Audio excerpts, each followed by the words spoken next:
Hello, hello. Welcome to Dilyn's Dive Bar. I'm your host, Randy, aka Elaine Dilyn, and tonight we are talking about counting your coins. We're talking about financial literacy and responsibility. And we have a very special guest in the dive bar who's going to talk to us about that. And I'll introduce you to him in a few seconds. So, before we get started, our dive bar is about conversation, community, and cocktails. So you know that we're definitely going to have some drinks for you tonight. So I hope you were on the page, you grabbed your favorite bourbon and your bitters so you can make your old fashions with us. So tonight, we're going to dive right into our quick dip topic. So our quick dip topic is daughters need daddies too. So I know a lot of men say they want to step up and they want to be a good example for their sons. And I think that's amazing. And yes, our boys need that. They need that example. But your daughters need dads too. You're going to be an example for your son on how to be a man, but you're going to be an example for your daughter on how to identify one. So I must say, as a self-proclaimed biggest daddy girl on the planet, I learned what I needed to learn about what a real man is, what he looks like, what he does, how he treats people from my dad. My dad and I hung out all the time. So one thing I learned was quality time. Real men spend quality time with their families. I can remember him picking us up in the summertime, taking us to the park, and we would literally spend all day there. He would have games, we would have volleyballs, and we would do on the volleyball net. We had food for days. We played cards, we played checkers. He always won. And it was never a moment where we were thinking, man, we want to go home. We had so much fun with him. I learned that real men apologize to people when they're wrong because my father apologized to me. Real men say, I love you and show affection because my dad did that for me. And my dad also taught me how to be a lady around God. So, as much as I love my mom, and she definitely taught me how to be a lady, I learned a couple of things from my father as well in that aspect. So, I understand men want to step up for their sons, but just remember, daughters need daddies too. So don't forget that your relationship with her is just as important for shaping her and being the woman that she's going to turn into being as much as it is for your son. So keep that in mind when you're hanging out with your daughter that she needs her dad too. So that is our quick tip for today, just my personal opinion. We're also going to do our restaurant shout out to the original hot dog factory. So I recently went there and it was absolutely amazing. Y'all, they have every kind of hot dog you can think of. Think of a hot dog, they have it. The New York style, the Chicago style, the Detroit style. They have so many. Then they have the ATL, which is a fried hot dog. Everything. The fries are cut there and fried there fresh. You can do sweet potato fries. So I definitely want to shout out the original hot dog factory, and their IG is the original hot dog factory. They're in several locations around the country. Definitely try the one here. So that's our restaurant shout out and our quick dip. So we're going to get a little bit into our conversation tonight. The deep dive topic is financial literacy. And I asked you guys a poll question this week. Did you get an allowance as a kid? And a whole lot of you answered, hell no. Y'all did not get an allowance. And I think that is absolutely hilarious. So I myself, I did not get one either. I was always told I was allowed to live in the house. I was allowed to use the lights. I was allowed to eat the food. That was my allowance. So I definitely didn't want to see one because I used to watch TV all the time. And I would see the kids on TV talk about allowance. It's Friday. They had a handout, get an allowance. And I'm like, we have got to figure out a way to make this happen. And our parents were not hearing it. So definitely wish that was the case, but a lot of y'all said no. And I want to know, would you give your kid an allowance now? I look at it now and I think it's a really good tool for teaching kids how about money, how to save money up for the things that they want, how not to spend frivolously, that kind of thing. So that's definitely a lesson I think that I missed as a kid because I didn't have the allowance. I used to watch Full House and DJ would always say, Dad, can I get this big ticket item? And he would say, what happened to your allowance? And she would say, I spent it at the mall. And he would say, well, maybe you should have saved your money. So DJ then knew that maybe if she wanted to get that really nice sweater or those really nice sneakers, maybe she needed to save for money. So it was a very good lesson in finances that I think some parents miss out on because they didn't want to do the allowance. So that's just me. Y'all put in the comment if you got an allowance, if you will give your kids an allowance. So while you're doing that, I'm going to go ahead and introduce our guest for this evening. His name is Dr. Brian Keith Hodges, and he is a pastor. He is an entrepreneur. He is a professor. And he, as far as I'm concerned, am the go-to person for finances. And I have listened to him do lectures on finances and organization and money. And it's one of those things that really makes you go, maybe I haven't been doing this right. So I could not think of a better person to introduce this topic to the dive bar than this gentleman here. So, Dr. Brian Hodges, come on up. All right, so welcome to the dive bar, sir. Looking all 50. He like a pastor, don't you? Like he's gonna say a scripture. All right. So let's introduce you to the dive bar audience. Tell them a little bit about yourself. So I'm Brian Keith Hodges, born and raised in Detroit, been in Atlanta 32 years. I have 3 adult children, 4 grandsons. I am a guy passionate about golf and life. Okay, golf. So what are some of the best golf courses you've been I've played Pebble Beach. Okay. I played Bandon Dunes. I played French Lick. Okay. These are all the top 100 public courses in the country. Yes, so I printed out a list of 2019 of the top 100 public courses, and I'm going to work my way through. So how did you get into golf? 27 years ago, one of the trustees in our church gave me golf clubs and said, I dare you to do it. Oh. And I went for the dare. And I do. In high school, I played football, basketball, baseball, tennis, and as I got a little older, I couldn't do it anymore. No more interceptions. But golf is still my thing. Okay, that's different. So it wasn't the Tiger Woods phenomenon that got you into. It was right when Tiger started, so it just worked out. So he introduced it to me, and Tiger kept me. I like it. He's still my favorite. He's still my favorite golf ever. So started on a dare. Okay, I like it. So welcome to the dive bar. We'll get a little bit more into our topic, but all of our guests, they get to choose their own cocktail. This distinguished gentleman chose the old fashioned, which is one of my personal favorites. But I must admit, it wasn't until I became a bartender. I had never heard of it. So, I went to bartending school and they introduced it to us, and I was like, I'm going to try it. Wow. So I know for those of you who don't know, with the old fashioned, the whiskey is the star of the drink. So I chose personal favorite, Woodford Reserve. It is a bourbon. I couldn't think of any other whiskey that we should put in there. So we are going to get started. So you have your glass here. Okay. Now in the dive bar, you make your drink. Oh, yes. So I make mine, you make yours. So you're going to learn how to make your very own. Thank you so much. So for those of you who don't know, if you watch the page, I did put up what goes into an old fashioned. So we have our bourbon whiskey here, and we have your choice of bitters. So bitters actually started off as medicine, y'all. It was created by a pharmacist, and it alleviates stuff like headaches, cramps, bloating, all that good stuff. And then the bartending world decided, you know what? It has the alcohol content and flavors and aromatics. We're going to figure out a way to use it. And the old fashioned is one of the ways. Wow. So we have the typical flavors here. We have our orange and cherry, which you would probably find at your local bar. And then we have the old fashioned aromatic. So it's all about whichever you choose. Right? Fashion. Here you go. So what we're going to do is we have our old fashioned glasses here. And we're going to drop an orange right inside there. And then we are going okay, extra orange. And then we're going to do a cherry, and I'm going to take my stuff. You just put the rest of those. Okay, you want to take all the cherries? So we just doubling up on oranges and packing in the cherries. Okay. Now, I was a little disappointed, y'all, because I was looking for sugar cubes. I was trying to be fancy, and nobody makes sugar cubes anymore. I was a little annoyed. However, it's a teaspoon of sugar. For those of you who don't know, those little coffee packets that we put in our coffee, it's a teaspoon. So we're going to put that right over our orange and our cherry. Love it. Love it. All right. That's the only sweetness to this drink. So please don't think this is about to be a sweet drink. It's not. So those of you that like sugar in a bottle, this ain't you. This is not.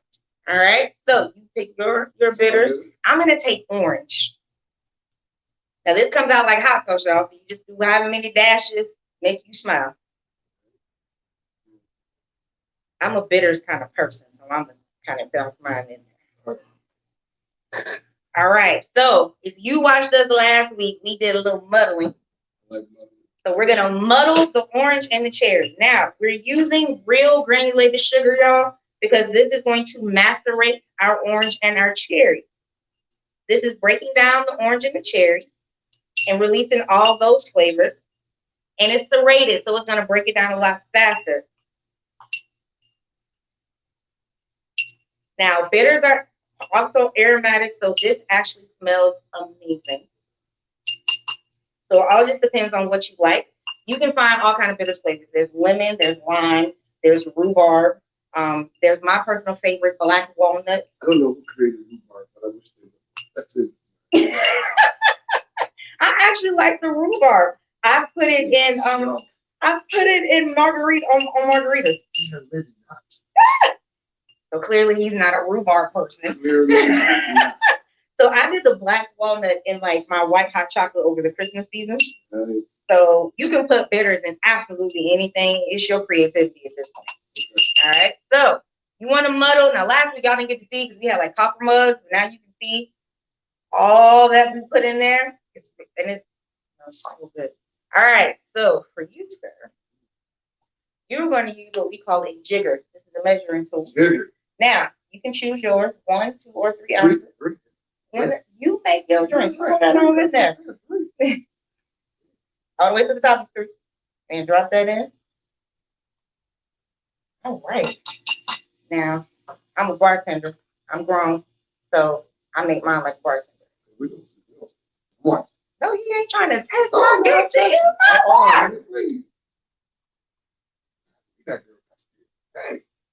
Please believe it. All right.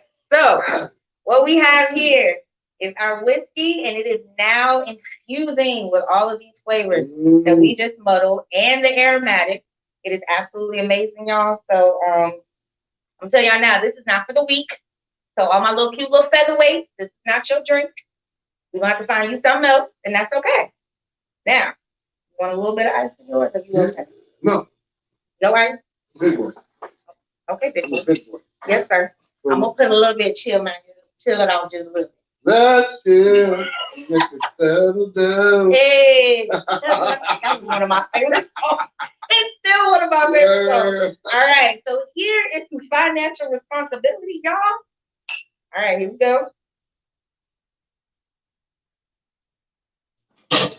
Y'all, this is amazing. It's absolutely amazing. So I hope you made yours. If you didn't make an old fashioned, put in the comments what drink you're sipping on tonight in the dive bar. But we are definitely doing this old fashioned. This is really good. So while we're doing this, let's talk. So when I thought of this topic, you were definitely the first person that I thought of. So talk to us about your journey into understanding finances better. That's a really, really good intro question. So let me just say it to you very plainly. Broke. One word.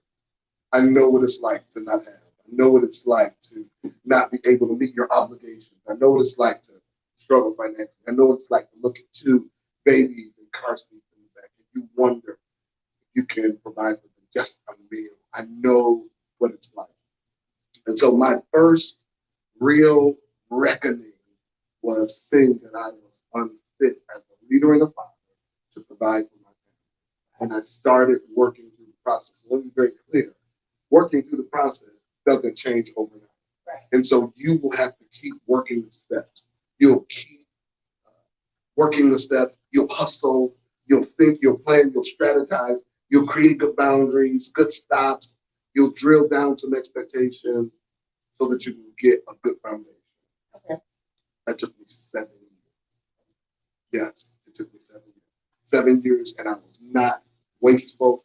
7 years, and I wouldn't so much as have a drink. Nothing.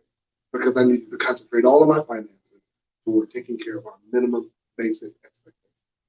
You can't have a 6-pack if you got to pay rent. Right. You know what I mean? You can't have Jordans if you got to pay life. and you got babies. Right. You got responsibilities. So I had to learn how to budget very quickly. Now, mind you, there is no advent of the internet, so I'm still having to read. There's no glutton saturation where you can go on the internet and pull it up just like this. No. So I had to learn how to work through the cycle of reading, studying, and learning. It was the best classroom I'd ever been in. It's called a classroom of partner. It was the best one because it helped me create habits, patterns, boundaries, expectations, and consciousness that stuck with me for 32 years. Okay. Now you've written books on finance. I did. I wrote a book called Basic Money Matters. And the book is really about giving people who are like me a foundation. You read this book and you got the tips. Okay. Give us one of your tips. And one of my tips is create a budget. Create a budget before you create a life.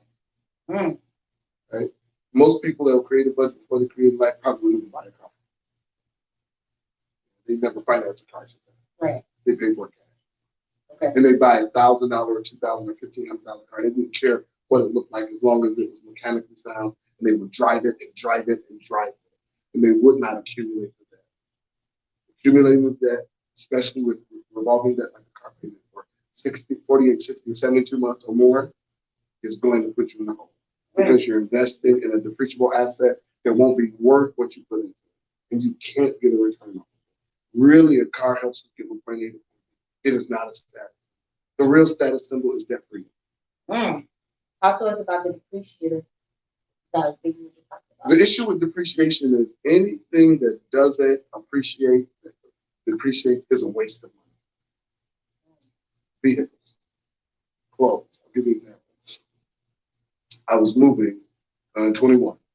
I had 4 tubs of clothes that I never wore.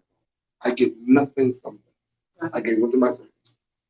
And I committed that I would never do it. When you are at a place of financial liberation and freedom, you do have options to buy and do more things. And so I wasn't putting it on credit cards, and I wasn't charging, and I wasn't robbing Peter to pay Paul. However, I had accumulated so much stuff.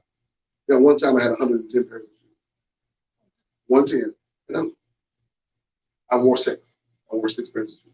110 if you were 6. So I gave them all away. Came to guys in the church and just committed that I wouldn't do it again. And I wasn't breaking my budget, and I wasn't in debt.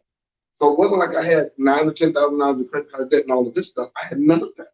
I was responsible and irresponsible at the same time. I was present and absent at the same time. You know we're gonna talk about that. All right. So we're gonna go on a quick break, and then we're gonna come back and dive a little bit more into that. That's our deep dive topic for tonight, guys. Is financial responsibility. So we're gonna talk a little bit more about that. We definitely talk about the financial. So guys, give us a second. We'll be coming right back to the dive bar.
When it's time to celebrate a milestone, do it in style. Posh Event Center can design a party to turn 40, 50, 60, and beyond with a theme or other unique event decor. I missed the middle number by 1 digit. Oh, my sister said it's 7. So we're back, and he was just telling us that he was this close, y'all, to blessing the dive bar with some lottery money. That's what he was telling. This story, he was about to bless us, and ooh, we were so close, y'all. So for those of you who are just joining us, this is Dr. Brian Keith Hodges, and I am Elaine Dilyn, your host, and we are talking about financial responsibility and literacy. So you told us the story about these 110 pair of shoes, and he only wore 6. Right. So I am that person. I am not a shoe person. I am a purse and sunglasses person. Gotcha. So that's my weakness. So I literally, like, for 6 months went and lived with Jared in California. Nice. And of course, I thought I was going to stay, but I hated it, y'all. I hated it. So I was like, let me go back home. And I'm home now trying to put my stuff up. And all I can think is, I don't have no room for all these purses. And I keep buying them, y'all. Like, I can't help it. It's like I see them, and especially like where I shop, if you see one you like, you must grab it because it's not going to be there. So I'm always like, well, I work hard. I deserve this. I should treat myself. Now, I don't break my piggy bank. I mean, I'm willing to, but I don't. But that is my weakness. My weakness is purses.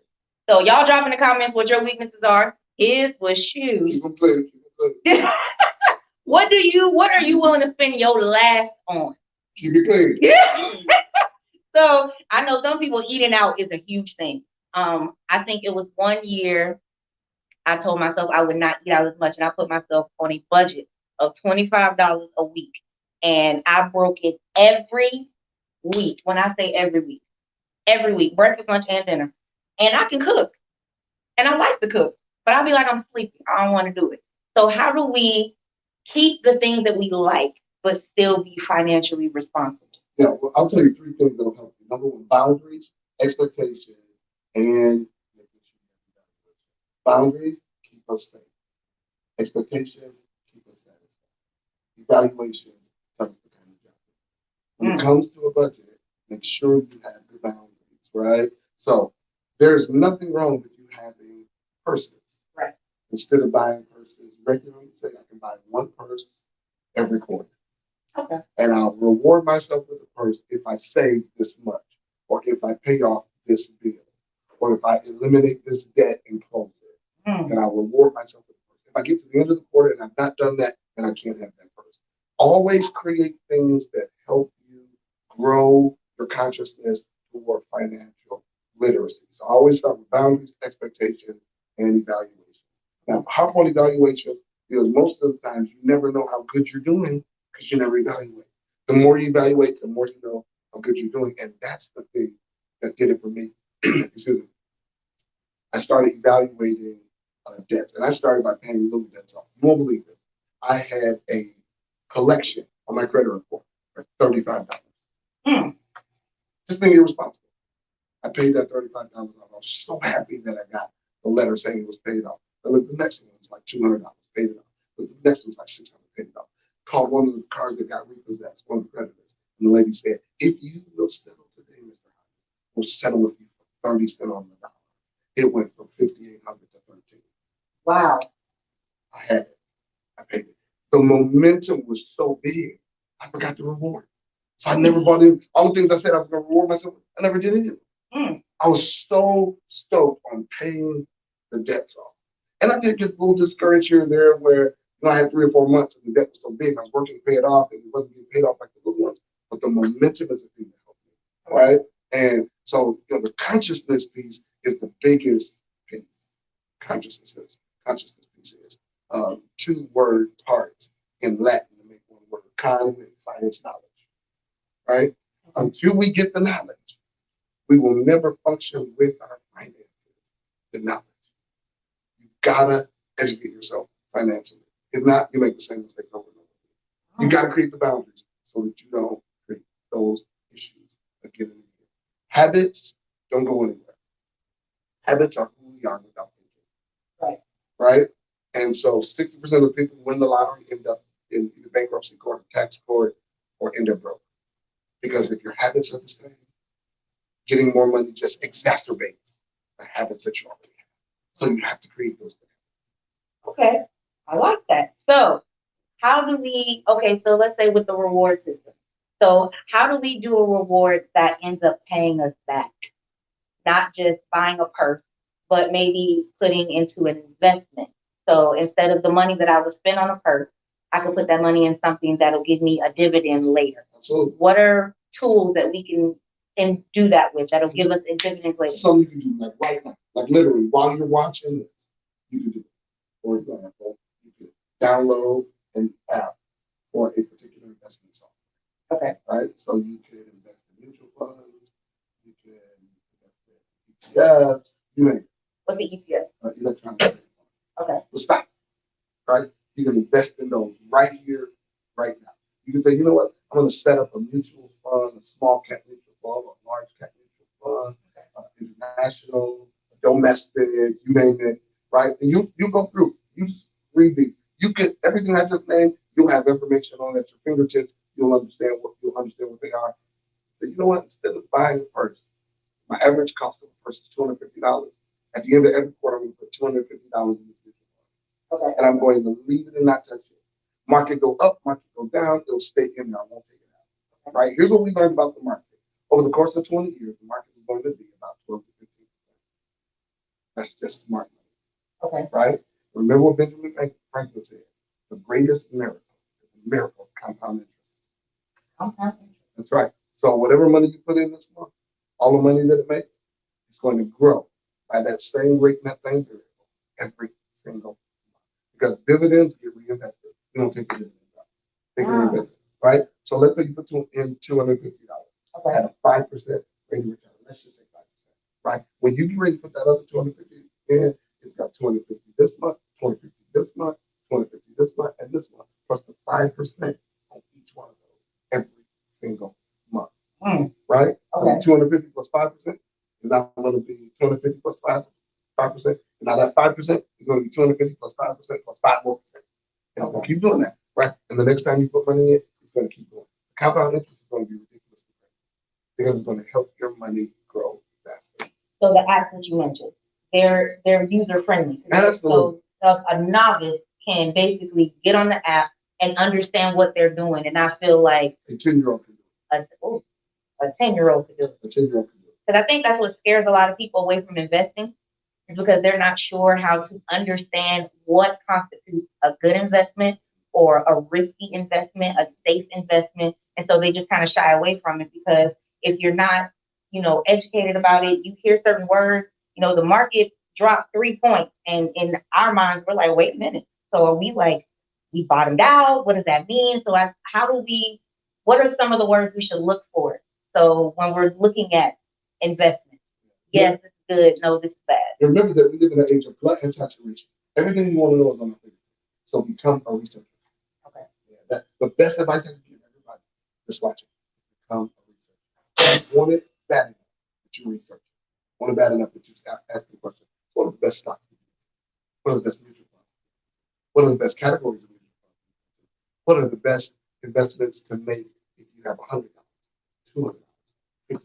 What do you need to do if you want to retire in 30 years with $1 million? All of these are questions you put in. You get a ton of information. Vet your information. Okay. Right? Another quick way to do it is get a financial advisor. Financial advisors are everywhere, and their goal is to help people make money. Because when you make money, they make money. Right?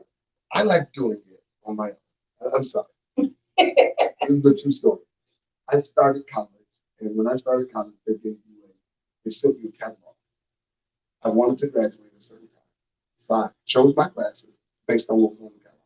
These classes you have to complete to graduate, I chose those classes and I graduated. People are still freaked out when I tell them I never sat with an advisor. Oh. I've never sat with an academic advisor. Ever. Mine, you need I that have 4 earned degrees. I'm not sat with one. Really? The catalog is your contract.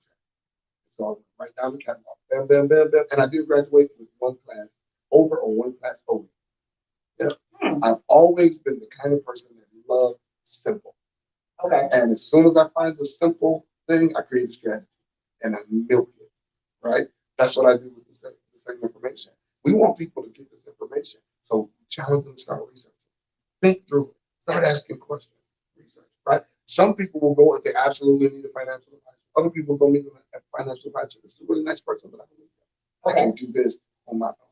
Right? I've been in real estate for 23 years. I did it on my own. I learned. I asked questions. I did have failures. Right. But I did it on my own. And it's been an amazing encounter. Okay. Amazing. Okay. So come on, guys, put your questions in the comments because we have a guru here. At least I say he's a guru, and since it's my bar, he ain't even arguing with me. So put your questions in the comments so you can get those questions answered because these are my questions. Just saying.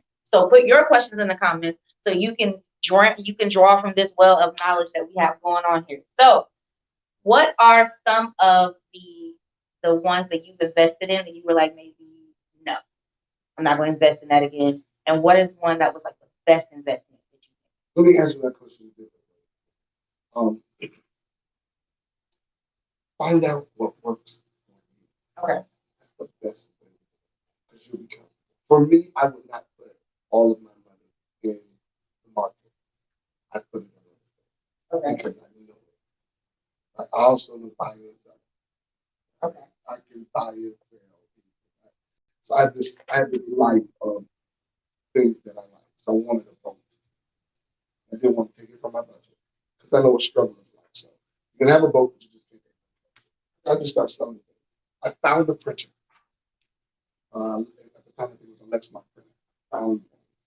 And I sold it. I bought it for $100. I sold it for $6. I know that's what I said. What? So I'm looking at businesses that are going out of business. Ran into one. They had 36 of these. I paid $100. And turn around and sold it for $600.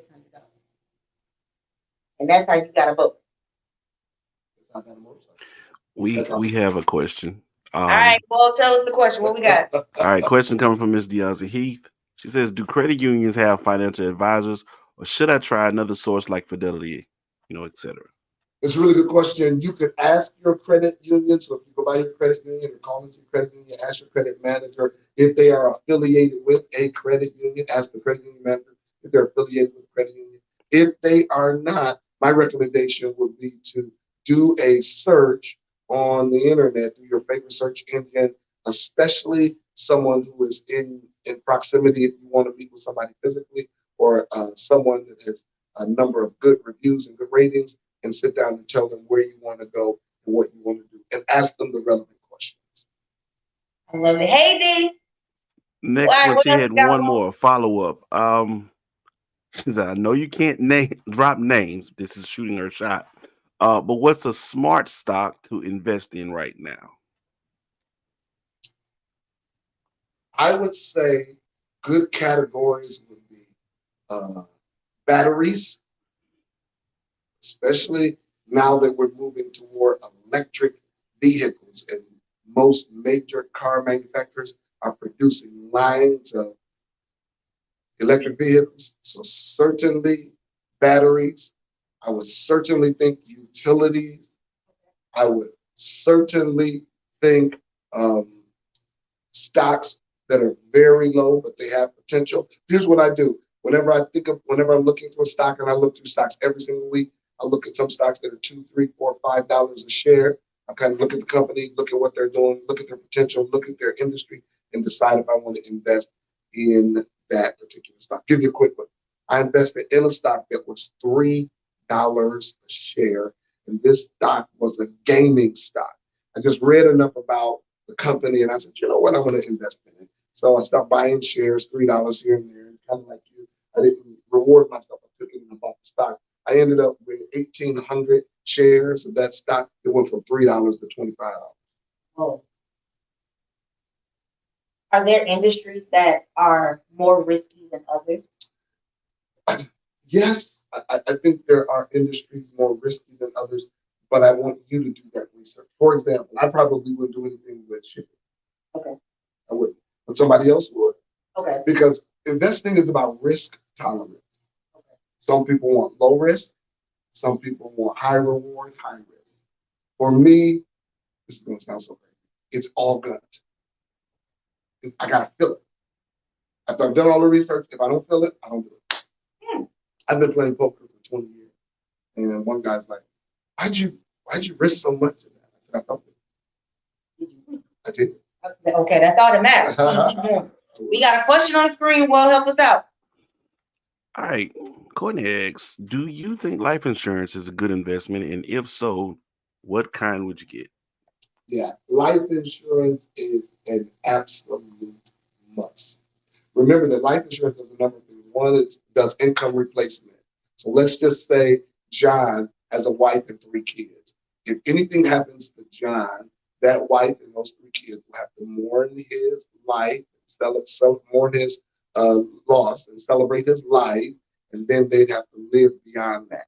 The good rule of thumb is 10 years worth of income replacement. I'll give you something to think about. I believe that insurance should be based on your capacity for your budget, which means you may have to start off with term life insurance. You may want to graduate to universal life or whole life. And again, you can do research on these particular categories to see if they fit your investment strategy. I have a friend that had a whole life policy. He borrowed against the cash value of that policy, took the cash value out of that policy, went and purchased another policy. And when he did that, the only thing he was going to lose upon death benefit was the cash in there, the face value of the policy still paid. Now, that's his strategy. I wouldn't do that. Now they're talking about using your life insurance policy as your bank. That's a whole nother financial strategy that you may want to consider. I don't believe in one size fits all, and I ask people to make sure you understand it before. I'll give you an example. In 2020, everybody was saying, buy these box trucks because Amazon's going to need help, so on and so forth. Everybody buys these box trucks for 6 months, they're booming, and then after 6 months, they're bust. You have to make sure that the strategy fits you. And I, for one, I'm not a skeptic. I test everything. Because at the end of the day, I want to make sure I have the money left when all the dust settles, right? I don't want 6 months worth of money. A friend of mine bought a dump truck after Katrina and turned it on and didn't turn it off. They were able to pay the truck off in a year, pay all the partners back their investment, and buy other trucks. That's a solid investment. Okay. One that grows, continues to grow. Okay, I like it. So I know you said that you are a seller, and one of the things you said is you're an entrepreneur. Talk to us about your entrepreneurship. Yeah, find stuff that you like. Find stuff that you can make money on. Because I'm so busy, I have to find stuff that I can do that fits my life and my schedule. And so it was selling. And so I started selling printers. I started selling stainless steel tables, you name it. It would make a profit margin. It had to be in a certain margin. I would do it. So I ended up doing 5 or 6 things. Right? I was selling restaurant equipment and just making a ton of money on it. All right. Yeah. Just selling. Just selling. That's it.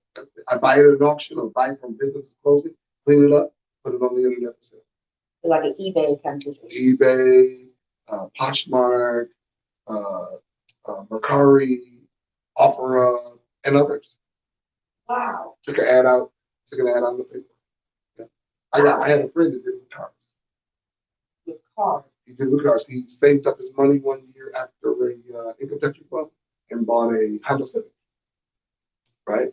Bought a Honda Civic for $2,000, sold it for $4,000. Bought another one for $2,000, sold it for $4,000. Bought another one for $2,000. Then he bought 2. Then he bought 4. Then he bought 6. Right? One of the persons that couldn't afford it said, "Well, can I just rent it? I'll give you $200 a week." This guy rented it for $200 a week for 5 years. Now we're talking about entrepreneurship. Right. Okay. We want profitability. And you're not a bad person because you're not saying, "You know what? You're crazy. You can buy it." Another one of my friends put together 3 of his friends, sitting in the bar, having a drink and a cigar. Said, "You know what? Let's create a space. Let's make it for partners." They did it. They're rolling like a ball on the hill. And they routinely say, "I just don't understand. I need to borrow that." So it doesn't. You're doing it. He's got 12 chairs in there, and everyone's full. Wow. Everyone's got fun. Well, everyone's not built for entrepreneurship. No, everyone's not built for entrepreneurship. Entrepreneurship requires that you have a certain level of awareness and a certain level of discipline because you got to do the work. Right. So how do you help entrepreneurs with their budget? Because I mean, there's times you have to budget your business and your personal, and sometimes they overlap because if the business isn't doing what it needs to do, it has a rut, a drought in the business, then the personal finances have to cover some of those business expenses. How do you help with that kind of budget? Because we'll start off by making sure that you can afford it. Like you said, you can't afford to do business. If you can't take a loss, you can't afford to do business. You know what I mean? I've been in real estate and I've had to take a loss, but I can afford to take that loss because I was good with what I did. For example, I found a house in Grant Park. Tree fell on it. They didn't do any of the work on the inside. It sank on one side. I bought that house for 118. I renovated it. 9 months later, I sold it for 300. Okay. Okay. Those are needle in the haystack deals. They don't happen often. But I was there and I was ready. But then there have been others that didn't work out for me. So you have to be okay saying, you know what, I'm going to make this happen. So I'll set myself up so that it doesn't bankrupt me to have it. But I'm willing to do it. I'm willing to make it. Life is about risk. Yeah. Risk. I was talking to a guy one day, and he's like, I don't understand faith. I said, well, you understand risk? He said, I do. I said, that's what real faith is. Real faith is taking a risk. Real faith is taking a risk. Put that in your pocket, y'all. Whoa, help me out with this question. All right, we got D for one more. She says, my 401k took a hit during the pandemic. I'm not of age, but I want to take my money out of the 401k and put it in a Roth. I'm willing to take the penalty. Do you think it's a good idea? Do not. Leave it. Leave it where it is. Leave it where it is. Unless you feel like the only way to be at peace is to do this, I wouldn't do it. They will take hits. They will take hits. Warren Buffett, one of the most successful investors in the world, said this. He said, upon my death, somebody's going to manage all of the stuff that I leave my wife in terms of stock. They're going to manage it for her. He said, the thing that I told him to do is leave it in the market. Don't take it out. Whether it goes up or down, don't take it out. Right? Let's say the market takes $1. If you got 1,000 shares of stock, hey, it doesn't matter. You still got 1,000 shares. Right. It may not be worth as much. Right? So let's say you bought it at $5 and now it's $80. If the market tanks and it goes down to $4, would you take your money out? No, absolutely not. At some point, it's going to go back. There you go. You don't want to miss the upswing. There you go. Okay. There you go. Believe me, I wish it was always good. It's not, which is why we've got to have risk tolerance. Risk tolerance, right? A friend of mine was like, I had an accident. I hate driving. I'm like, you don't hate driving. You have an accident. Right. So just be more careful. All right. Okay. So, guys, we're going to come back. Well, wait a minute. Let's do these couple questions, then we're going to take a quick break. Well, help us out. All right, one last one before break. Courtney wants to know, what are good investments for kids? Good investments for kids would be mutual funds. I would also recommend, what do they call those things? About years ago. Oh, The little Gerber thing? no, I'm drawing a blank. Oh, you get it right from savings bonds. These are also good opportunities for kids. But you could give them big people investments. You can give them adult investment. Create a mutual fund for your child. That's right. And allow the money that you would put in there to be automatically deducted and transferred in there. Sure, you can absolutely do that. CDs if you want. Saving if you want access to it, create some that have access, that you can have access to. Okay. And what's the best age? I mean, let's say you missed the from birth situation. Right now. So any The point. best chance you'll ever have. Gotcha. Right now. Okay. So, guys, we're going to take another quick break. When we come back, we're going to talk about saving strategies. Because I think that's one thing that a lot of people are struggling with, especially because of the downturn that our economy keeps taking, is being able to actually save. So figuring out strategies that help us save and build something for later. So when we come back, we'll talk to Dr. Hodges about saving strategies. So we'll take this quick break and we'll see you back here at the next part.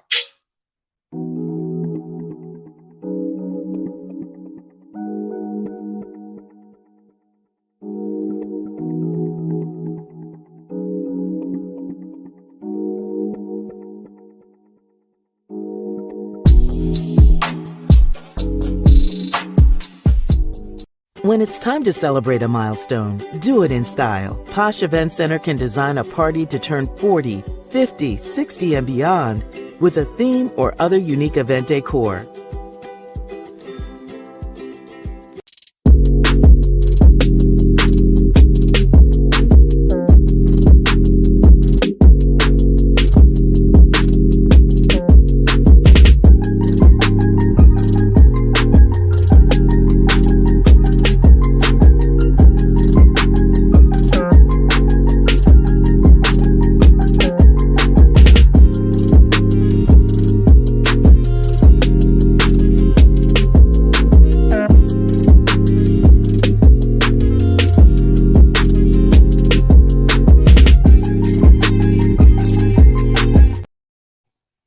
Hey guys, catching me in mid sip. I'm telling y'all, this old fashioned is good. So,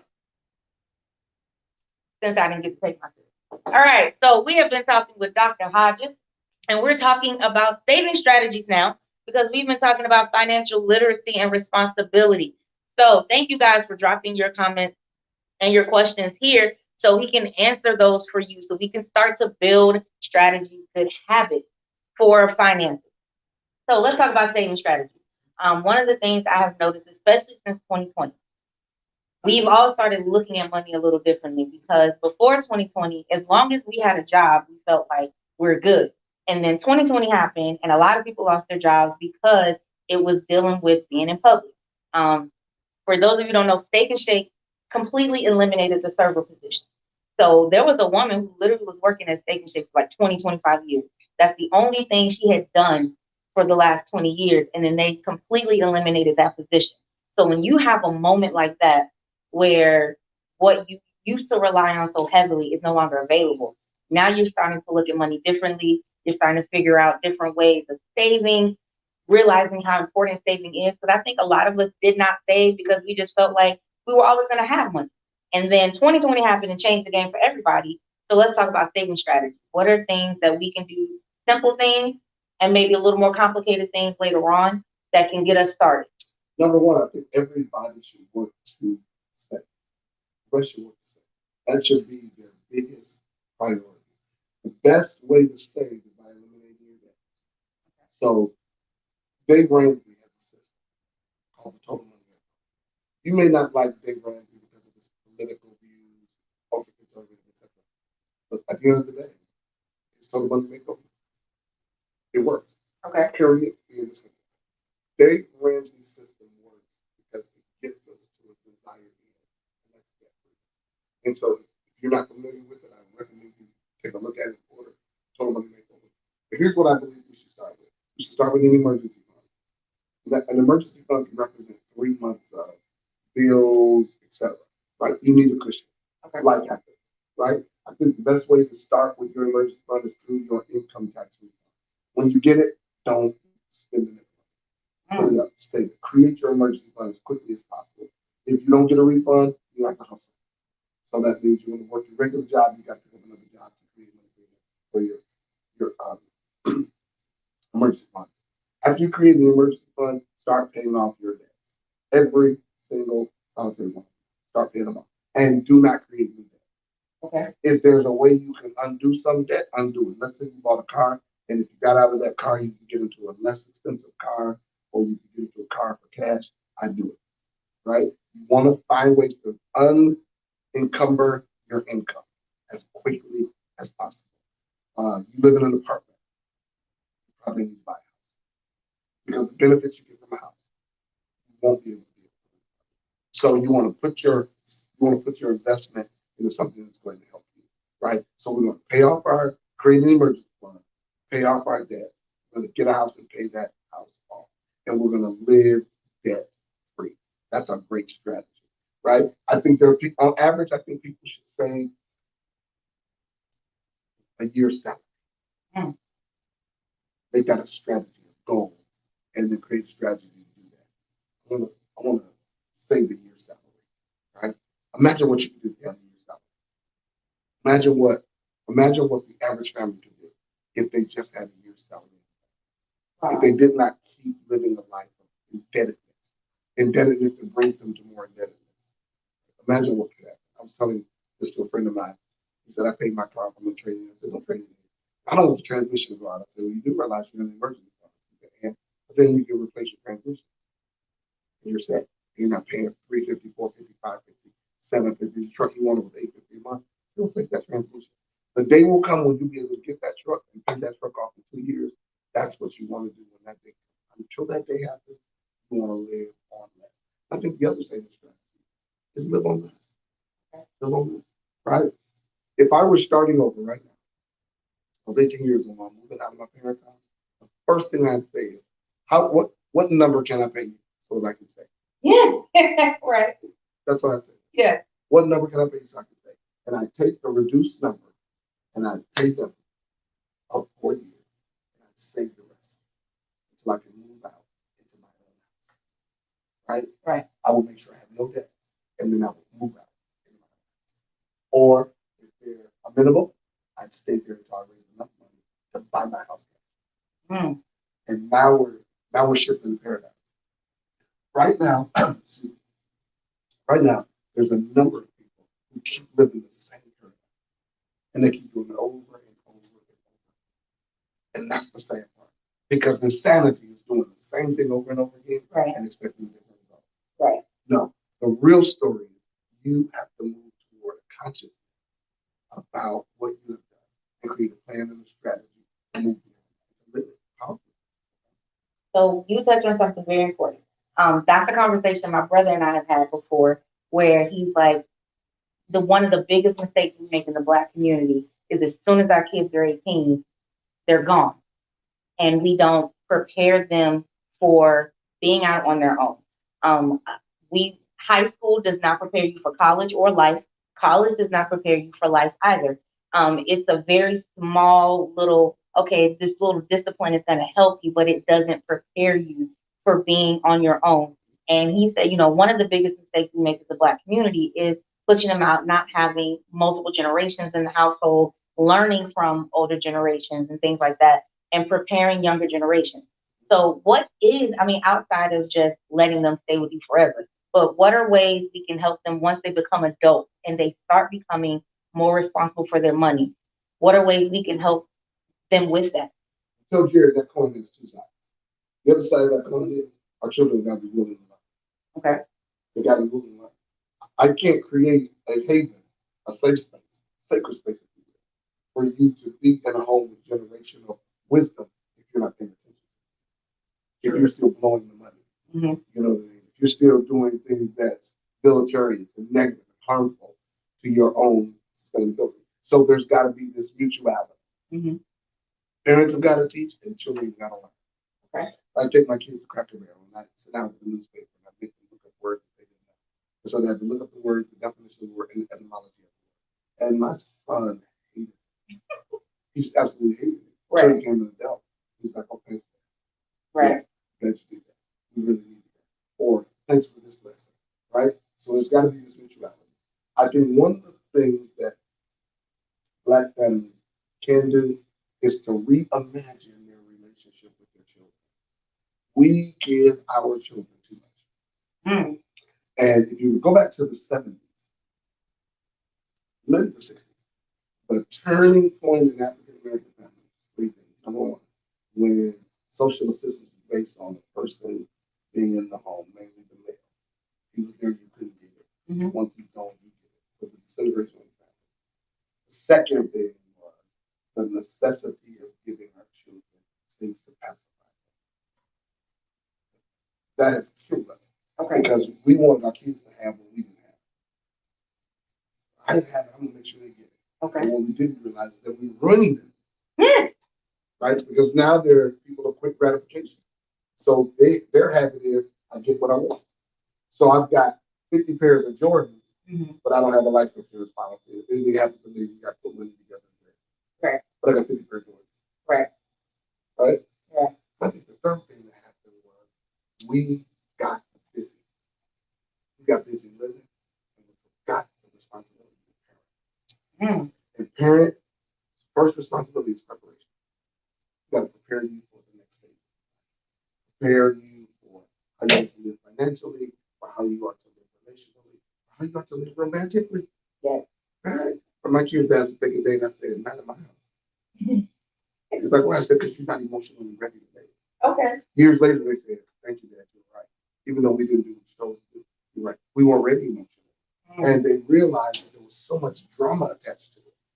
So much drama attached to that. So it starts with everybody, not just parents.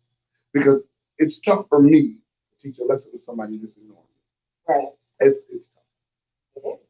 And when I give you all the best that I have and you do nothing with it, and then I still have to bail you out, that's problematic. Yeah, that's problematic. Okay. So one of the other podcasts that's in our media group, they were talking about women being willing to date men who make less than them. Now, some women were saying they didn't mind. Some women were saying no. Um, my thing is the living within your means. So it's not about whether you make more money than me, but it's about you being smart with your money.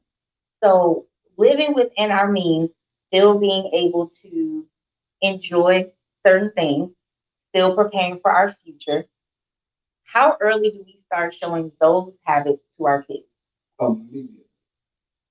That should be a part of your parental strategy. Okay. That should be a part of the conversation. My dissertation was about sacred conversation, a space, a sacred space for conversation, right? And I think we should create that space every chance, every single chance. If we do, then what we're doing is we're putting in our children's hands the responsibility to obey and to guide and to create their own strategy, right? I have a cousin who decided he wasn't going to college. He became an entrepreneur. He's growing like a ball. I have another cousin who decided to go to college. He's doing phenomenal. He's going like a ball. What's the difference between the two? They both made decisions based on information given to them, and those decisions worked out. Colleges are for everybody. Right. So it worked out for me. Yeah. It's not for everybody, right? And if it's not for you, I'm not going to force you to go. But I do want to push you toward your dream, toward that thing that turns your lights on, that keeps you focused, right? Got another guy, he loves doing trash. Doing trash. Doing trash. Like picking up trash. Right.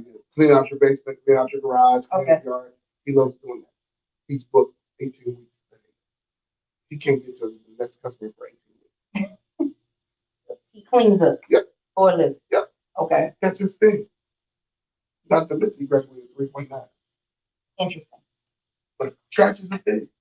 He said, I like to do this because it gives me the flexibility to live the life I want to live. Okay. He said, so there are days that I have where I don't have anything to do, and there are days that I'm stacked for 16 hours, and I'm still making it. He said, I own everything that I have on my own. Right? He chose his path. Right. Right? That is not the path for me. I am not doing trade. I'm not. I hope I do. That is not. Not my testimony. No more than me going to aeronautics school. It just ain't gonna happen. Right. No, right? And no desire for that. You have to do what fits for you. And once you do what fits for you, that's where your money's going to be. Right.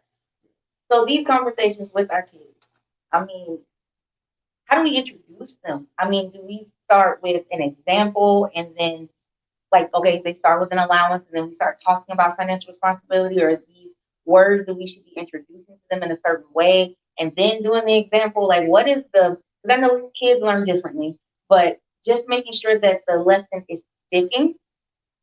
What are some strategies that you've used in the past that help you have those conversations with your kids? The most profound example is personal conversation, personal sitting right in front of them and saying, let me tell you myself. I was telling my kids, we were they're like, what? I said, we didn't have money for your car seats. We did? No, Dad, you can't. Your dad has had 5 cars. What? No, Dad, not you. To tell them the story. What we've done is we've created the image, but I've had to tell my children, here's the real story. Right. The guy that you're looking at now, the guy that lives this life, I used to be. I know what it's like to be at the end of the month and not know if we would have a place. I know what it's like. My daughter's like, Dad, I don't believe it. I say, that's your money. Right? The most sobering conversations are the ones where you can pull back your customer and say, look at this guy. That's the conversation. We don't have those conversations. You know what I mean? Right? We are ashamed of conversations about sex. I had to tell my kids how I lost my virginity. I had to tell them the age I started having sex. I had to tell them that because I wanted them to know. My son was like, Dad, you was the man. I'm like, you're an idiot. So dumb. What's wrong with you? You told me this one. Dad, for real. Dad, I would be like you. Just let me choke you right now. Like, that is not why I told you that story. Right. You know, like, you totally missed why I shared this with you. Unfortunately for us, we've not learned, as Ed Wimberly said, how to move from shame to And our shame is repeated on our children because we've not told them our story. Right? I told my children stories, but I also told them my successes, my strategies for success. So they saw my hurt, my pain, my failure. They saw my strategies for success, and ultimately, then were they able to say, okay. So start with faithful conversations. Our kids are not too early to hear the truth. It's never too early for our kids to hear the truth. So start with sobering conversations and say to them, when we come into this room and mom or dad, mom and dad, sit down, it's no play, no cell phone, no nothing. It's us having this real conversation. So I need your undivided attention. Right? When I say it's that day, Saturday morning at 9 o'clock, we all meet in this room. If nobody's want to spend the night at anybody's house, we're all meeting in this room. That's what I do with my kids. I set them down. I told them the story. Were they okay? So obviously they were shocked about you being poor at some point. What were other, if you don't mind sharing, what were other things they were shocked about to find out? I think my kids were shocked that I wasn't a good one. No. Okay. Define good boy. The opposite of what I was. I was in Detroit.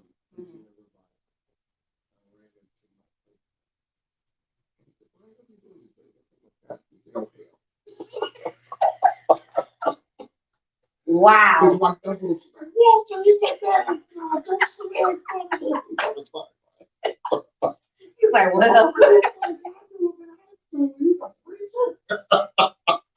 Always interesting before the calling. Right. Before the calling. And my kids, they don't believe it is those stories. Like, I know you were always good. I said, no, I was mature. But I wasn't good. Gotcha. My son said, what's the difference? I said, when your mom's not around, I'll tell you. So it's different. I said, yeah, you weren't mature enough. But you can't call. I didn't get called. Wow. So I think sobering conversations with the kids. Absolutely. Is definitely and be willing to tell them your story. Yeah. And not hide. You know what I mean? Of course I was embarrassed. Of course I was ashamed. I'm not gonna lie to you. Yeah. It was tough for me to have to tell my children these things, but I needed to tell them the truth. And in some ways, telling them the truth for me. So in turn, did they end up sharing their sobering stories with you? No. What? No. Really? No. Because the funny thing is, I told my dad about different things that have happened. You know, he found out how I lost my virginity. I told him. We were having an honest conversation, and I ended up telling him. And he was kind of like, you know, you can tell me anything. And then when I told him, I was like, oh, Lord, he's going to flip out. He didn't. So our relationship continued to get stronger. Now, I mean, there were certain things that he's probably never, ever going to tell me because he's my dad. But I think, like, because he did share certain stories with me, it made it easier for me to say, okay, my turn. Now I'm going to be honest. Because I just really just wanted to kind of just rip away the veil between what he may have thought and what was true. And I wanted to be honest with him. But it was him telling his story. And I was like, okay, I'm going to tell mine. So your kids did not tell any of their stories. Not even later? To their mom, they did. What? To me, they did. So you told an embarrassing story and they were like, never mind. Well, you know, I think they've also grown into the window and said, my dad is a straight-laced dude. Right. You know, he's no junk kind of dude. So they were more comfortable with their mother because they feel like mom's not going to diagnose and try to fix it. Mom won't ask any questions. Dad's going to ask questions. Ah, yeah. You're going to probe. Oh, absolutely. Okay, gotcha. Because I don't want you to ever make that decision. Here's my short definition of wisdom. Wisdom is knowledge that you gain through experience. Okay. I want them to apply wisdom. If you keep doing it over and over again, you just got knowledge. You have no wisdom. Okay, that makes sense. Yeah. Knowledge, wisdom is knowledge that you gain through experience that you learn to apply. Okay. Right. I got a ticket one day for driving fast. Keep doing this. They will teach you to use the brake pedal. It's like just That's an expensive lesson. What? Just pay the speeding ticket. It's an expensive lesson. $235. I'm like, okay, the last two, the judge. This is the last $235 you won't ever get from Brian. And I hate it when I had this. Ooh, they were like, "You ready to submit your payment?" No. But yes, because you're not going to take my license. So right. Yes, I'm gonna submit this payment. Well, do we have any questions that popped up that we missed? No, ma'am. It's really more so just responses to the show. But definitely dropping some gems there, Doc. We appreciate that insight. I'm so welcome, friend. Y'all see why he here in the dive bar. Y'all see why he here. So while we're here in the dive bar talking, one of the things that you taught me listening to you was to look at money as a tool. Expound on that if you don't mind. If I were to say, Randy, one thing I think is so important is that every nickel you make should make it. Okay. Every nickel you make should make it. So I don't know how old you are. You're much younger than me. 40. Yes. In 30 years, you could be staring at least $1 million. That's not anyway a stretch of the imagination. Okay. So you got to make every nickel. Right? So I'm going to give the audience something to do. We've got a participant here. Tell me her name. Courtney. So I want you to take a step of sheet of paper out. I want you guys to take a step of sheet of paper out. And I want you to write down the left side of that paper, 1 to 12 in a row, from top to bottom. 1, 2, 3, 4, 5, 6, right down. Just kind of go with me on this. I got you. Right? All the way down. You do it at home. Just get a step of sheet of paper. 1, 2, 3, 4, all the way down to 12. I'm going to do it for you. You just put your math pad on. All right. Okay. So at 1 is going to represent numerically January. Okay. All right. $100. Now here's the question. If I gave you $100 January 1st, could you make that $100 make $100 by January 31st? Okay. So February, you got what? 200. So the number 2 represents February. 200. You got 200. Can you make 200? Make 200? Yeah. So March, you got what? Right? He would ask me all these questions after saying, "Hey, it's old fashioned." Lord Jesus. So 400. 400 is what? 800. 800. 800 is 16. 16 and 16 is 32. 32 and 32 is 64. 64 and 64 is 12, 8. 12, 8 and 12, 8 is 25, 6. 25, 6 and 25, 6 is 52, 4. Yeah.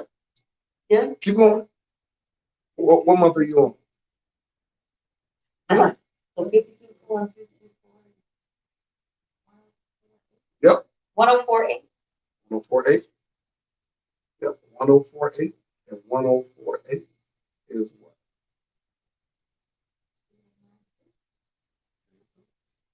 What month are you on now? What month are you on? 10. 10. Yep. Keep going. So what was our last number? 2096?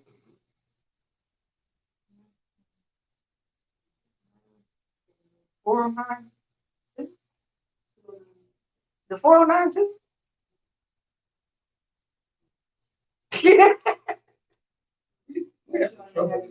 We are. I don't know why you want me to do math and drink, Lord. Right? You think about this. Can you take $100 this month and double it next month? Yes, I can. You do realize that whatever it took to double it this month is what it'll take to double it next month.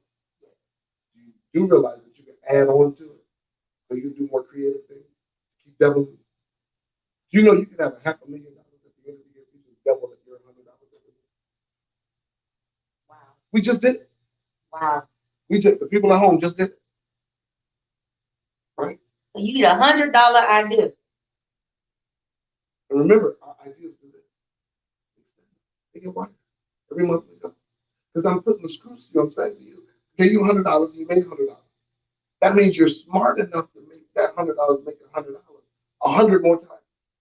Mm. And if you can do that 100 more times, imagine what else you can do. You're that close to being a millionaire, but do you have the discipline? Mm. So I was leading a class of 300 people, and I had them do this.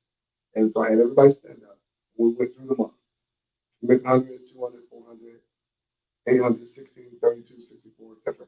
By the time we got 12,800, most of the people were sitting down, except 8. By the time we got to month number 12, there was one person standing up. You or somebody else. Somebody else.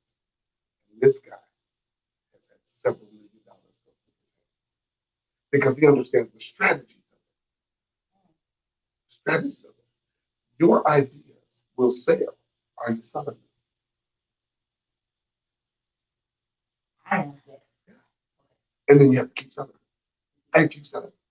And you have to keep creating content to sell. Guess what's going to happen? I don't know if you ever heard of a guy named Mr. Beast. Hmm. Yeah, you need to look him up, Mr. Beast. Okay. You probably know him, just don't recognize the name. Somebody had offered him $1 billion for his social media platform. He said, if I take $1 billion, I'll be taking a pay cut. Wow. He has hundreds of millions of followers. If I would be willing to bet he has more followers on social media than anybody else.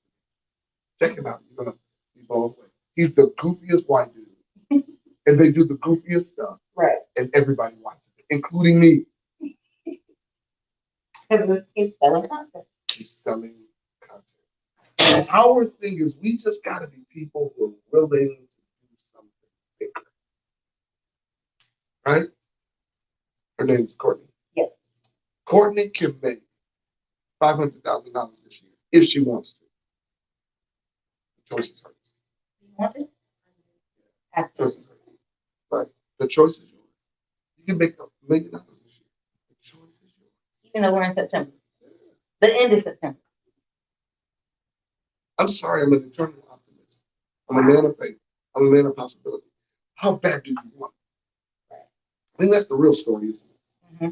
When it comes to financial literacy and freedom and liberation, it's how bad do you want it? How bad do you want it? Robert Kiyosaki was 50 years old before he made his first $1 million. Now he's got hundreds of millions.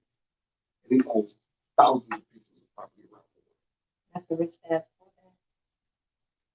He was 50. There are a number of millionaires that have made it and lost it. And made it again. How bad do you want it?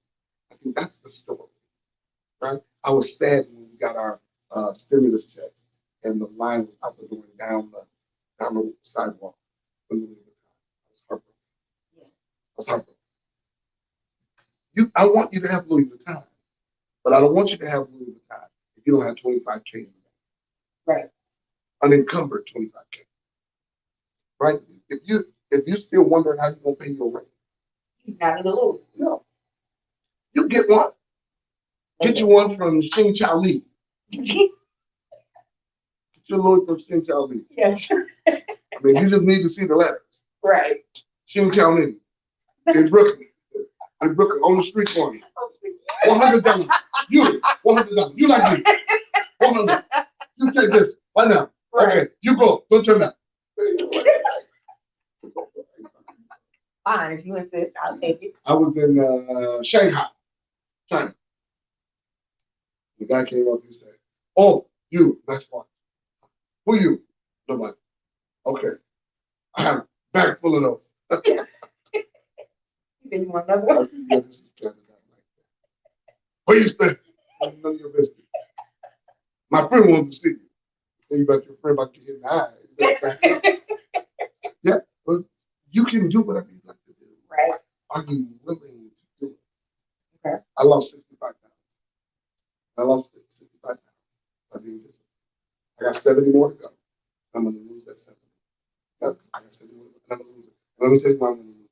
Because I made a decision. Made it. Right now, you're either on the precipice of possibility or the precipice of failure. You're on the precipice of possibility. So you apply the way that you look at finances to every aspect of your life. Yes. So all those disciplines that you do with money, you do with your health, you do with your your reading, your education. Your Life is about a system of thinking. A system of thinking. And the systems work.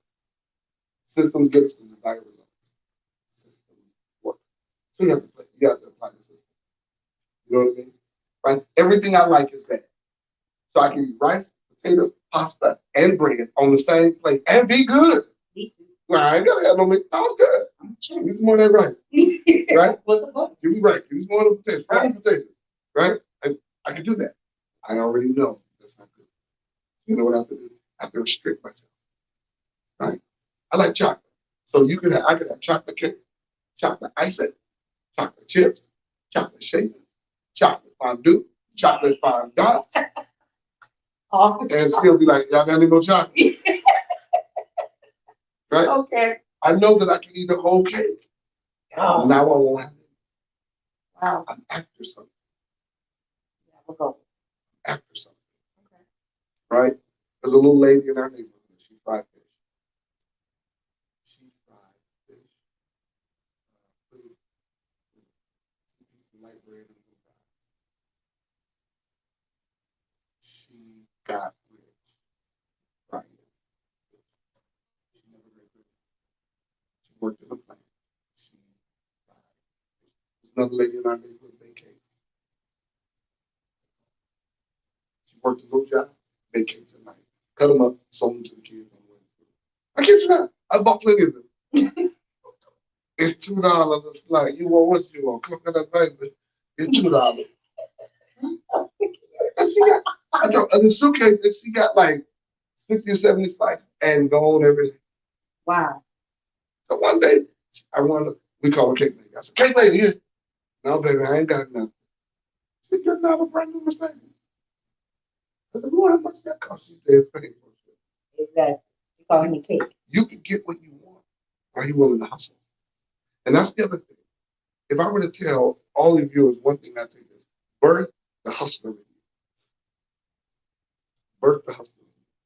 Turn off your TV, get off your phone, reappropriate your time, get off the internet, and birth the hustler. Reappropriate your discretionary time. So you know what? I'm going to give myself 20 hours a week. 20 hours a week. Right? 20 hours a week is less than 3 hours a day. I'm going to devote to a business that will help me birth the hustler. There's money right there. There's money everywhere. I went to the store. I was in Sevierville, Tennessee. I went to the store and I heard the manager say, I just wish we could get rid of all of these hats. I said, I'll give you $5 a hat. She said, all of these hats. That'll be $1,800. I said, you want cash in my car? Yeah. I said, pack them all up. You have to think. Wow. You have to think. Wow. And people will look at me and say, you're a bishop, you're a pastor, you're a professor, you do that. I'm after $1. I want to live a certain life. Right? Let me give you my mind. Ready for this, Courtney? For free. I want to live where I want, drive what I want, wear what I want, vacation where I want, eat what I want, do what I want.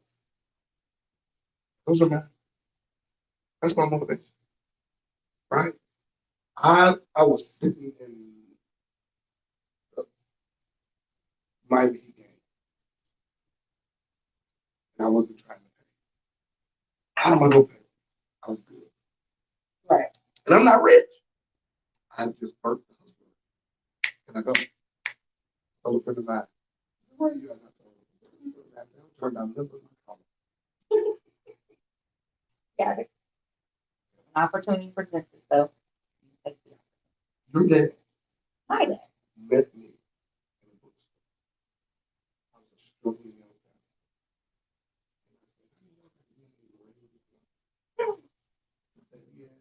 guy. What church you go to? I'm a son, first grade.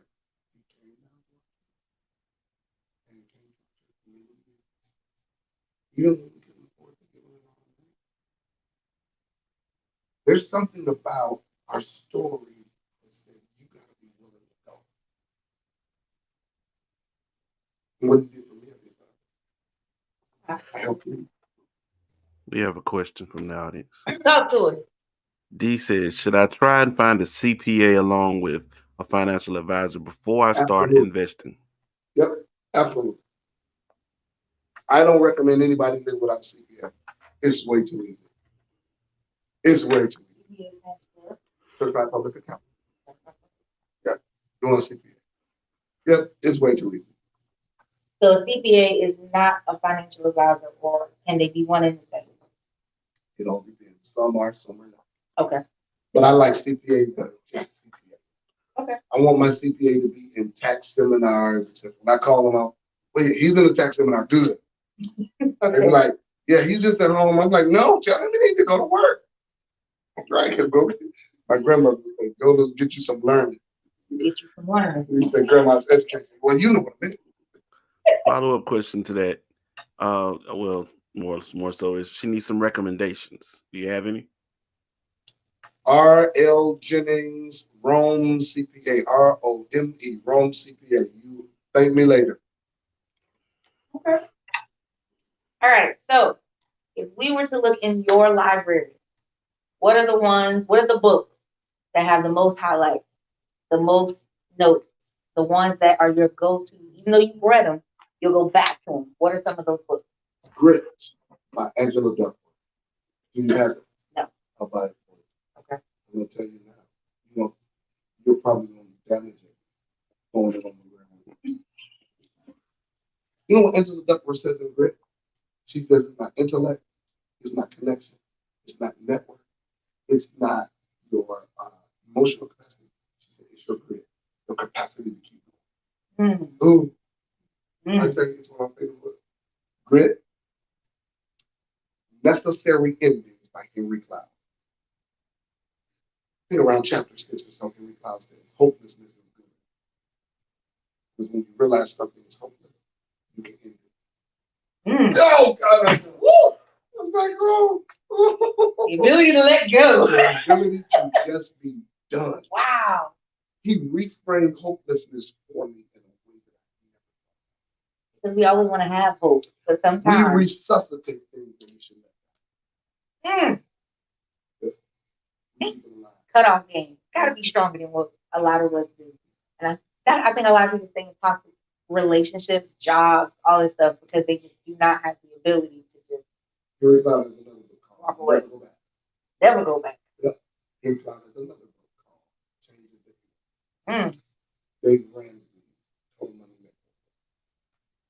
These are books that I would just go back and read again. I'm trying to remember. This book is called Atomic Habits. I have that book and I know exactly what you're talking about. Read it. I've started it. I need to James Clear. I need to finish it. Yep. James Clear. Yep. That was one I started reading, and as I'm reading, I'm making notes on things. So it's like I start making notes on stuff, and I'm like, I gotta go back and read it. He has, from the beginning of the book, he has stuff that you can use. Just looking at whatever you're trying to apply it to. I was looking at my business, and he was talking about the small things you can do, and I was like, ooh. And so I'm making notes. I'm like, I gotta go back and I James read it. About doing small things consistent. Mm-hmm. That's the whole thing. That's the whole thing I'm saying about hustle. Right? You learn how to hustle. We don't attach our hustle to a specific thing. I don't have to do it because I like it. I have to do it because it makes me money. Most of the stuff we do, we don't do because we like it. We do it because it makes us money. And that's one thing I like about mine. My passion, what makes me money is my passion. And that was one of the things I always tell people. Find something you like to do, so you'll do it even on the days where you're like, oh my God, I'm tired. I really want to just stay in the bed, but let me at least do one thing for this today. Like if I do at least one thing for my business, it's a productive day. Of course, I do more than one, because it's like once you get started, then you're like, and people are like, you work a lot. I don't consider it work because it's my passion. It's what I love to do. But that is the one thing I'm like, I'll lose sleep over it. Because if it's a choice between going to sleep or sending this email or creating this postcard or this flyer or this post or whatever, that's what it is. Yeah, I think the other thing is entrepreneurs have to have good boundaries about what you can do. You can work 6 days, you just can't work 7. For me, my ethic about work is God created heaven and earth in 6 days, on the 7th day he rested. So my week ends on Thursday, starts on Saturday. I take Friday off. Nice. There's some days I work 16 hours, but I don't work 7 days a week. Nobody can. Right. Nobody can. If you work 7 days a week, you start to lose cycle of days, you have the energy. And that's why we get worn out. Because we can't think fresh. Because we're worn out. No, you have to slow down. So when you say you don't work, it's not even the small things you do. Not on Fridays. Wow. And there are people who say, well, I'm an entrepreneur, I got to do it. Ask Chick-fil-A, extra caffeine Chick-fil-A. Right. They're still closed. Extra caffeine not sleeps in less than and they're still closed on Sunday. Period. And you hear so many people say no days off, no days off. And it's something that so many people have adopted. It's not sustainable. Right. You gotta have time. Right? You gotta have time. Business owners, y'all listening? You gotta have time. You gotta take at least one day off. You are not being lazy. You gotta take 4 vacations. No exception. 4 vacations. Is that a certain amount of days? Like a 2, 3, 7. a 7-day vacation? 4 days. Lord, we wouldn't know what to do without this. You still work 48 weeks. You still work 48 weeks. Wow. You gotta take care of you. Because one thing you can't get back is That's true. For y'all that are hearing that, that's the ice machine here. I tell my students all the time, it's not possessed, it's just old. But we are here at ABC Bartending School. Shout out to Gino and our ABC Bartending family. That's our ice machine. You just want to let y'all know it's in the building. But we are gonna wrap up. But I did want to ask you about the poll question about an allowance for kids. Yay or nay? No. No. Okay, why? Everything you get, you have to Okay. create standards for them. They get money, they get allowance. Okay. Now I found online when I asked the question, I used the picture, and it was an allowance tracker. And it said like make my bed, take out trash, do the dishes, and each one of those was worth a certain amount of money. So no to that. So how do they earn it? They have to create. Parents have to create new things that challenge them to be responsible behind them. I'm not gonna pay you to brush your teeth. Right. Right. Brushing your teeth is its own reward. $2 because I took a bath every night before. You just took a bath and you just took it. Right? Right. So you have to create things that draw them into it. Okay. I started McDonald's at 15, and I could outwork every single person. There were 4 black people there. At the end of the summer, the manager came to me and said, here's a schedule right down. I only work 40 hours a week during the summer. She said, every summer and every time you're on break. Well, how did you get it? She said, this student can outwork anybody. Because my dad trained us. They're like, I don't want to take the grease trap out. I don't want to get under there and dig that. She's like, you do whatever you want. Wow. So we have employees that have to pay 50% of their meals and everything. She's like, and when you go home, take what you want. I'm gonna give you 2 salads and 2 freshies. You got it. Right? I'm gonna give you 2 shades. Why does he get free stuff? I would do anything. It's like, oh man, that toilet's disgusting. It's stopped up. Brian, would you please go short? I cleaned stopped the toilets. I worked in the church. Bless you. I cleaned them out. That was where I always draw the line. Our sump pump backed up. Oh. I cleaned it. Like, are you disgusted? I said, sure. But it's got to be done. Right. I'd rather be disgusted than sad. I think that. So I'm the person that's going to, listen, you can sit around and say how nasty it is, or you can do something about it. Me, I'm going to do something about it. Yeah. Okay. Yeah. Wow. We got one more here. One more question. Talk to us, Wolf. All right. So, next question is: what are your thoughts on the future of e-commerce, the longevity of it? Yeah, it's not going anywhere. It's going to be a part of our economic stratum forever. It is. It's the new economy. Yeah, it's the new pathway. Find ways to make money out of it. Find ways to make money when you sleep. Find ways to leverage it. That's what I got to work on, is to making money in my sleep. All right. So, guys, thank you so much for tuning in this week at the Dive Bar. Thank you to our special guest, Dr. Brian Keys Hodges. Goodbye. No, oh Lord. I've known this man, oh my God, like since before 30, high school. 30 years. Wow. So y'all already know I'm 40. I'm proud of my age. So that's crazy. So over half of my life, I've known this man, and we used to call him Burger King because of his initials. And I was like, I wonder if no, I'm not gonna call him that. BK. I mean, it was right there, y'all. It was right there. And that's hilarious. So we used to literally, and I would have to remind myself, like in front of your parishioners, like I can't call him Burger King, because they'll be like, "Don't you disrespect our pastor?" Right. And I understood because I don't like about disrespecting mine. But it was so cool of you to come in tonight. Thank you, guys. So our strive to thrive exercise. There is a young lady on Instagram. It's Baddies and Budgets, and she has all these different systems to help you save money, to help you eliminate debt, create different kinds of funds. She does the envelope system, and then she takes it a step further. And I myself am about to start her 52 Friday challenge. So every Friday, you put a certain amount of money in this to save up. She has amazing tools. So I do recommend that you go to her Instagram, check it out, and then purchase something. Figure out, start somewhere. Okay, start somewhere so you can start to have the freedom. Because that's the biggest thing about having financial freedom is the freedom to make choices that you want. You know, a lot of times we have choices, but we're not too fond of the choices. We pick the lesser of two evils instead of choosing the one that we actually want. So that is my goal, because I want to live where I want, travel where I want. I tell everybody right now we're in grind mode. When I turn 50, I want all of my businesses to be on automation so I can travel and I can not have to think every single solitary moment of every day about the businesses, because they are working themselves. So that is why when y'all call me, I don't answer. I'm always asleep or I'm always working, because you gotta hit the goal. So that is our strive to thrive exercise. And remember, you were designed to thrive. Stick to the plan.